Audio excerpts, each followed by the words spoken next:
Bon, il y a un problème social.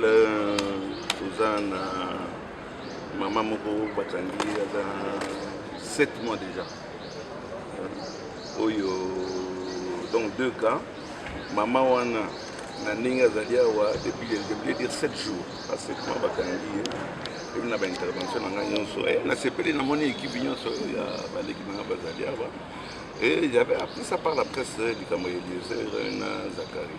Et qui, en arrivé là, c'est pas bon. Ici, à appeler, rappeler à moi, nous avons un papa. C'est son droit. Sauf que moi, à Sali, moi, on a dit il ne peut pas arriver à ce niveau, ce qui était. Ce que je peux lui dire, essaye de te ressaisir. Un procès en diffamation, Nania se ressaisir. Eliezer à se ressaisir. À Kamata, je vais essayer. Je vais essayer, mais oui, que Tambo n'est pas facile à gérer. Quand il s'agit de... c'est pas comme il n'est pas facile à gérer quand il sait qu'il est dans son droit. Et je sais que maintenant, ici, il est dans son droit. Il est dans son droit. Mais il est sans député. Il me semble que parfois, on a pas non comme un niveau à député, on a tout ça. Nous avons accompagné Bissikagnon et vice-versa quand c'était possible. Alors, se rabaisser, aller s'étaler. Donc, au moins, au fond de Zakari, il y a des députés. Mais ça se passe pas dans Samba. Par contre, les immunités, je ne sais pas dans Samba, je sais que Zakari a Samba. Il est député. Député national.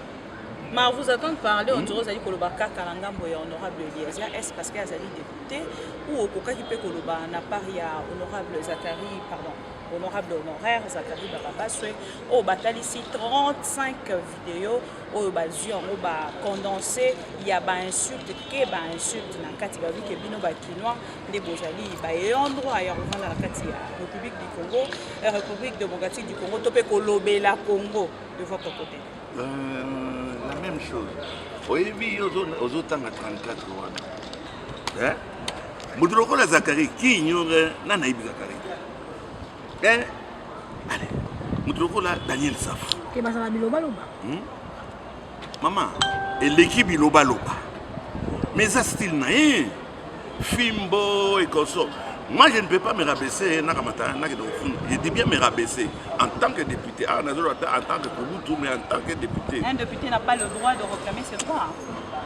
Tout le monde croit qu'il a le droit. Oui, mais pourquoi WhatsApp, parti Moko, il y a réponse soi-disant. Il y a Zakari Babaswe contre Eliezer. Je n'étais pas content. 18h54. C'est bas, c'est vil, c'est sale, c'est la fausse sceptique. Biloko wanengo wana boza bato ba personnalité boza mama aussi yoki ngai mama kamoto ya salité to ya ba bitumba ningo wana ou bien nakendeki na mwasi. J'essaie de me respecter en tant que tel. J'espère ndeki na ngai Eliezer Tambwe azana kanda. Ok, papa oui. Papa Léon. Oui. Tango Oya attaque Kouloutou. Oui. Député national. Oui. Tout le monde pour les Camboy et comment tu as souka. Tous la solution. Mille ba député na côté de l'État salamine. Attaque Kouloutou. Où c'est la peine? Je crois au moins à niveau de Bisso, nous avons la commission de passage. Quand entre Bisso, nous avons Kamatada. Zakari a sous député. A sous l'immunité. Il va s'entendre, il va retourner comme tata na onani, comme maman na onani, d'accord. Mais pour na samba, na muto a fundié. Il faut procédurer l'endemain. Il faut l'ongola et lier immunité na la connaissance na ya kamandambo il y a droit on ne peut pas juger un député. en fonction. Mais bah Roger député en fonction, député n'a fondi pour être moto messie. Wana moto wana question no kitoko Didier. Wana moto wana ça se ya sambane Eliezer. Il faudra Eliezer azonga na niveau na ya simple citoyen. On ne peut, et je répète et je confirme, on ne peut pas prendre un député national aux vendre ici avec un civil. À moins que yo la période où on a Andima a mis l'ongola titre ya député. Je ne sais pas si vous comprenez. Baki ozala kaka na niveau moko. Moko aki ozala na dikolo te. Ok, a désert aza na dikolo ya Zakari Babasu. Na ndenge ya musala oyo toza kosala. Alors, ce qu'on dit, c'est qu'un jour, il y a qui m'a tout monnaie de qui a l'ongola pété naé, il y a qui député. N'a pas regretté mingi parce que Moussalo tout ça, yo y est bien. Bino je voyais bien mon père. N'a pas regretté mingi comme un sommet. Dans moi les était que ni ni bona amata dikolo. Le tokolo ba aleki déjà un ministre. C'est un député national aleki un ministre. Donc, pour qui m'y écoute, moi, message fort pour la bande de côté, pour qui m'y écoute, il y a un député national. Pour nous, vous avez conseil des sages, vous avez l'Assemblée nationale. Moi, pour qui m'y écoute, il y a un combat qui va vous aussi. Je vais vous avouer quelque chose. Zakari n'a pas le choix. Puisqu'il y a eu Makambalobi et Zayasson. Et les arrières à 17h54. Maman a 58. Où est le problème? Les a montré. Il y a un même temps qui montre. Les a montré. Et ça, il est au moto, normalement, je vais essayer de concilier. Mais si la meilleure pas concilier, Safou avec Kebaï. Parce que moi, en tant que produit de Bamoué, je vais respecter la Kangaï. Je vais essayer que Kamoué, Atika à la place. Merci. Et Bozako Sala, Bolingo Saïlandé, Zakari, buzz. Il y a des gens qui ne vivent qu'à cause il y a buzz. Style ya Zakari, Zakari a Rolandanga IP. Mais nana bosani style ya Zakari. Nana na monité na misala nyonso ngana saina tambre. Tozo liga pas na konfina abatu. Tout ça na style na pas. Alors pour que nous mettre de l'eau au moulin ya bateau ba fingaka. Ami Longola, Atikala, député national. Il nous reste un an et demi. Honorable, il faut corriger les bateaux, il faut corriger les moments où il y a punition.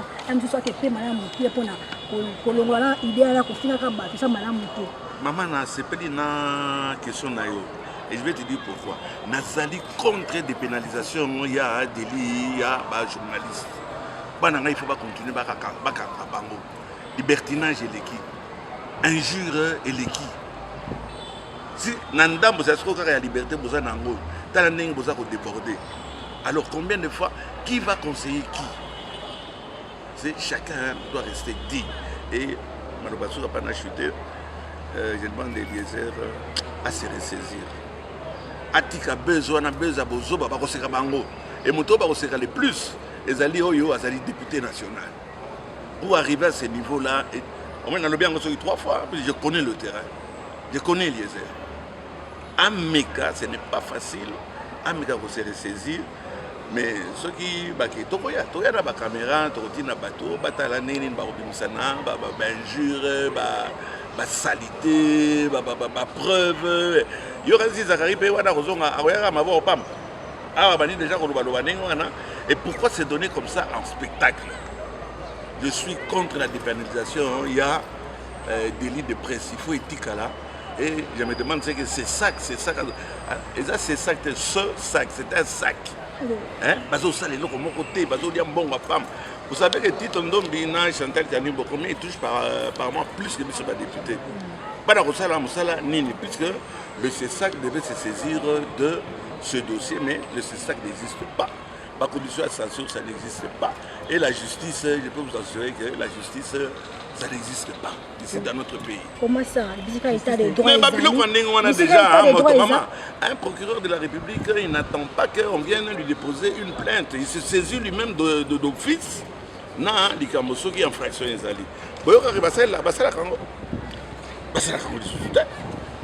okoti boloko obimi okoti boloko oza na l'art na yo obimi kobanga boloko te kota na boloko okobima mais yiba c'est malheureux de le dire mais c'est ce que nous vivons. Merci. Merci. Nini au par rapport à la confirmation à plainte contre Zakari Bababasso. Bien, merci pour la mutuna. Sengele bembo kabeba ke likamono so zakane bandeli pesuka. Toye na parquet général près la cour d'appel de Kinshasa Gombe. Toye na honorable Eliezer Tamboyo azali victime ya ba propos désobligeants de la part ya ndeko Zakari Bababasso. Namboko oyo tozo comprendre te. Donc ce qui oza na responsabilité moko na kati ya mboka esili olongwe mbala moko kozala homme d'état. Ndeko wana ba propos atenaki ezali tellement grave à tel point que touchaki na intégrité physique ya honorable Eliezer Tambo.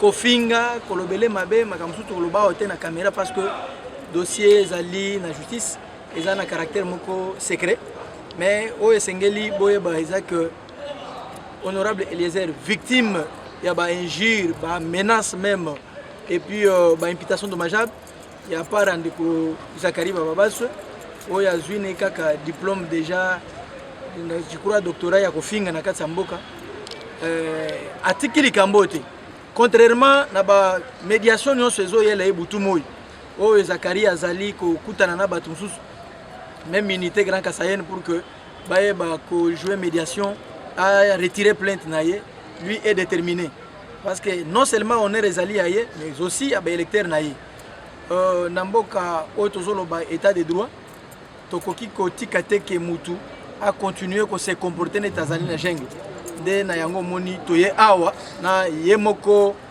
victime honorable Eliezer ayo confirmer plainte mukola leo tonde ko confirmer plainte donc ndeko Zakari a déjà que match bandi justice ezongisa mutu na mutu na badroit na ye. Initiative ezali ya nani et puis nini ezali ko motiver yo surtout que ozali maître avocat otoyebi na dossier ya mbuma yo kaka nde ozalaki na moto pourquoi seulement vous? Omoni Sergili ezali structure oyo ezali ko lutter contre l'impunité na kati ba objectif à Sergili tozali ko défendre pe toute personne dont badroit na bango ezali violé to bafoué notamment ezali bino ba journaliste même au procureur général même au konzambo que toute personne nde yango omoni ke honorable ayaki pe na kati ya structure pour que ba o ezali comme ba intérêt na ye o est comme mise en cause réputation na ye oyo ba BBC et pas ndeko Zakari structure o ezali ko défendre mutu nyonso surtout na kati ya mboka ye pas azali congolais lokola nde yango ayaki biso Sergili tomoni ke makambo ayeli to interroger ba objectif na biso elongo bani nde yango tozo accompagner ye voilà et sengelo webe ke ezala bino ezala yo mama bibi soki oyepe na Sergili to défendre l'intérêt na yo. OK pour défendre l'intérêt na to yaki awa ko déposer plainte lelo honorable ko confirmer to yeba sikoyo makambo procédure ezali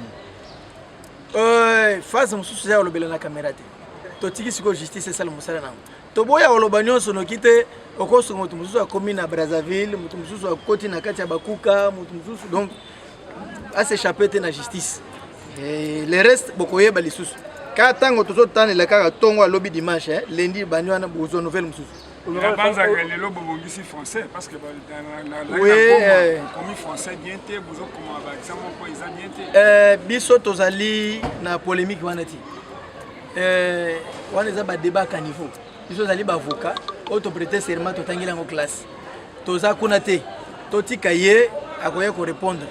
Maître Franck Alolo, honorable Léon Le Malemba, a conseillé à mon amboka, avocat conseil ya Ndeko Eliezer, a conseillé à mon amboka Eliezer a chanase aboma moto parce que ils allaient à base à Pamba, ils ont ça a fait succès na moto moko o alimi base et conseillé que no chanase bobo moto, ko bani par rapport à notre avocat conseil. Oui, musala ya justice ils allaient pour na ko rétablir l'ordre public.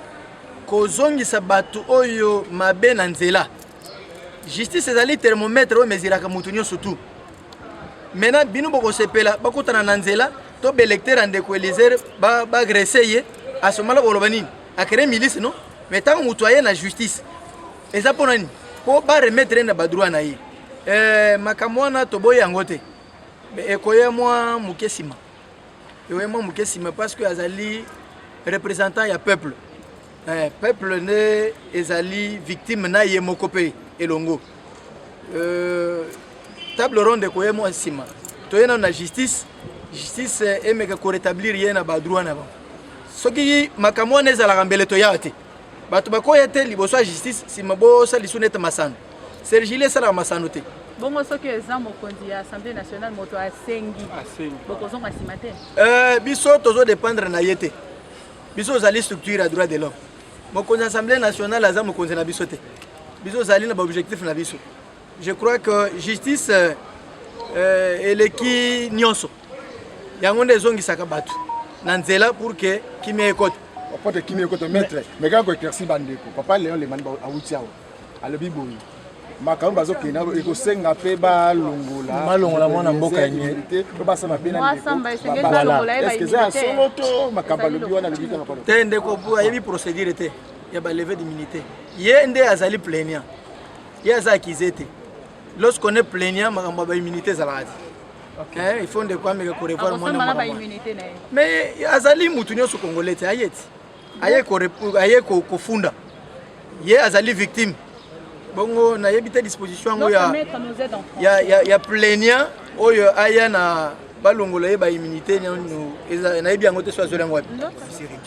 Retirer cette plainte pour que la traite à l'amiable tant que pensez. Vous savez, la décision de déposer la plainte émane de l'honorable Eliezer Tamboa. De la même manière que la décision du dépôt de la plainte est venue de l'honorable Eliezer, l'initiative pour le retrait de cette plainte ne peut venir que de lui. Tout dépend de sa volonté. Mais je dois vous avouer que le retrait de la plainte par la victime n'arrête pas la continuité de la procédure pénale. Parce que, vous, comme vous le savez bien dans les dossiers de notre frère Ferdinand Kambere, le plaignant a eu à retirer sa plainte. Mais comme le ministère public qui est l'organe poursuivant, les témoins, la victime a déposé sa plainte. Dès que la victime dépose sa plainte, les dossiers ne lui concernent plus principalement. C'est l'État qui s'engage à travers le ministère public qui poursuit les culpés pour les préventions contenues dans la plainte. Et donc, même si l'honorable Eliezer retire la plainte aujourd'hui, tout dépendra du procureur général qui va apprécier l'opportunité de poursuivre ou non. Dans votre plainte, vous avez annexé un flash disk contenant toute une litanie de vidéos. L'honorable Zachary Babasso a répondu qu'il a aussi des vidéos dans lesquelles l'honorable Eliezer Tamboa aussi insulté. Vous savez, les droits d'accusé, c'est un droit constitutionnel. De la même manière que l'honorable Eliezer a usé de son droit pour pouvoir déposer la plainte contre l'honorable honoré Zachary Babasso, c'est de la même manière, c'est son droit aussi de venir déposer la plainte contre l'honorable Eliezer s'il estime qu'il a été victime de certains faits. C'est son droit le plus légitime et même constitutionnellement garanti. On ne peut pas empêcher à un Congolais qui estime avoir été préjudicié par un comportement d'un député national que ce soit, même d'un président de la République, c'est son droit le plus légitime pour pouvoir venir à son tour déposer une plainte contre l'honorable Eliezer. Maître, s'il venait par la voie du pardon, quelle sera votre réaction? Vous dites? Par la voie du pardon. S'il revenait vers la voie du pardon, quelle sera votre réaction? La réaction ne sera pas mienne, c'est la réaction de l'honorable Eliezer. S'il veut pardonner aujourd'hui, il peut introduire son document de retrait de plainte, mais comme je vous avais dit précédemment, le retrait de la plainte n'arrête pas les poursuites contre Zachary Babasso.